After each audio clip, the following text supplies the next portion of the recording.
साथियों, ये लड़ाई 2023 में व्यवस्था परिवर्तन की लड़ाई है। इसमें हर किसान, गरीब और मजदूर, दलित को मजबूत बनकर हनुमान जी बेनीवाल साहब का साथ देना है।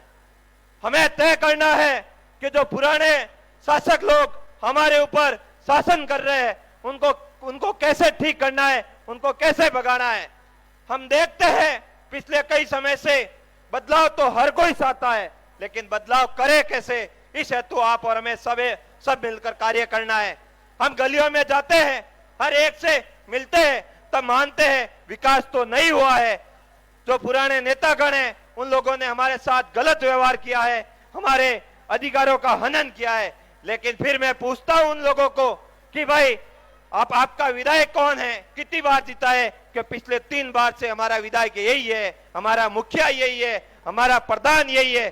तो फिर हम भूल क्यों जाते हैं? जब हमारा विकास नहीं हुआ है, हमारे क्षेत्र की समस्याओं का निस्तारण नहीं हुआ है, तो ये जीत के कैसे आते हैं? क्योंकि कहीं न कहीं हमारी गलती है। उन लोगों को जब सुधार आता है, तब हम प्रलोभन में या छोटी मोटी बातों में आकर उन लोगों को वोट देते हैं, तो वो जीत जाते हैं। तब उनको लगता है विकास करेंगे या नहीं करेंगे, कोई फर्क नहीं पड़ेगा। लोग हमारे साथ में चुनाव के वक्त 2-4 महीने इनसे झूठे वादे करके जीत जाएंगे। अभी राजस्थान राजस्थान सरकार द्वारा एक अभियान चल रहा है, जिसका नाम मैं महंगाई आहत कैंप नाम दूंगा। उसका रात तो कहीं दी नहीं, खाली एक कागज को 4 बार घुमाया जा रहा है। आप मानते हो कहीं महंगाई से राहत मिली है क्या राजस्थान में? दोनों हाथ उठाकर बात करें, क्या महंगाई से राहत मिली क्या राजस्थान में? नहीं मिली ना। तो सिर्फ और सिर्फ जो अभी अभियान चलाया जा रहा है वो महंगाई आहत शिविर है, जिसमें किसानों के साथ जो अत्याचार हुआ है, किसानों के साथ जो वादा किया था, उसके ऊपर नमक छिड़कने का काम ये राजस्थान की भ्रष्टाचारी सरकार कर रही है। क्योंकि किसानों का कर्जा माफ तो इनसे हुआ नहीं, किसानों के नाम पे वोट लिए गए। राजस्थान में हमारे कांग्रेस के नेतागण घूम घूम कर बोल रहे थे कि हम 10 दिन में किसानों का कर्जा माफ कर देंगे, लेकिन कई महीने बीत गए, अब तो सरकार का उल्टा काउंटडाउन शुरू हो गया, लेकिन कई किसानों का कर्जा माफ नहीं हुआ, कई हमारे यहाँ पर बिजली की समस्याओं का निस्तारण नहीं हुआ। हम एक ही खबर सुनते हैं, राजस्थान में बिजली गई हुई है, आई हुई की खबर राजस्थान में कहीं नहीं सुनने को मिल रही है। हर जगह पर यही आतंक फैला हुआ है। बद्री माफिया राजस्थान का बादशाह बन चुका है। उसके सामने राजस्थान की सरकार सिर्फ और सिर्फ उसके सामने एक महंगाई से राहत मिली है क्या राजस्थान में?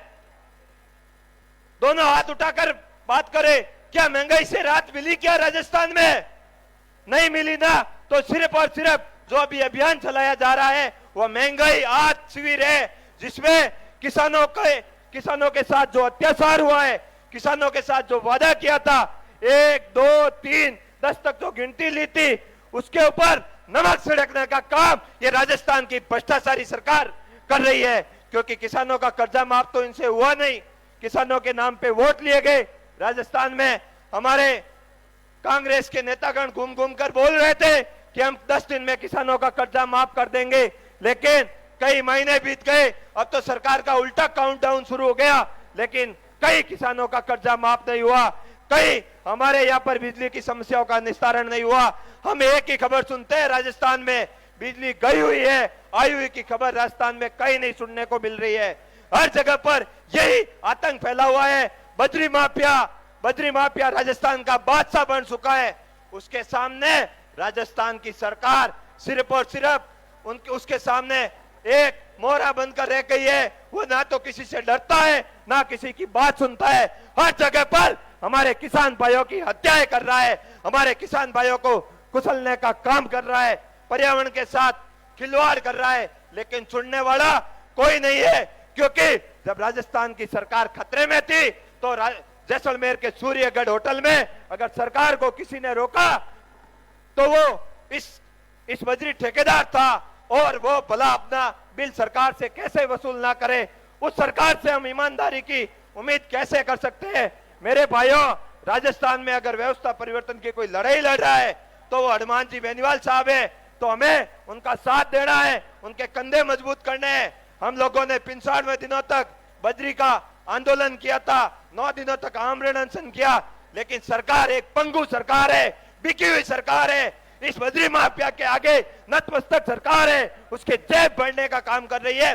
इस सरकार का दिमाग हमें ठीक करना है। आप यहाँ हजारों की संख्या में पधारे आशीर्वाद देने के लिए और अपनी आवाज को बुलंद करने के लिए मैं आपका हार्दिक आभार और धन्यवाद व्यक्त करता हूं। आपने मुझे बुलाया या मान सम्मान दिया, इसके लिए हम हमेशा आपके आभारी रहेंगे और 2023 में दिखाना है कि व्यवस्था परिवर्तन की लड़ाई राजस्थान में होके रहेगी। बहुत बहुत धन्यवाद। जय हिंद,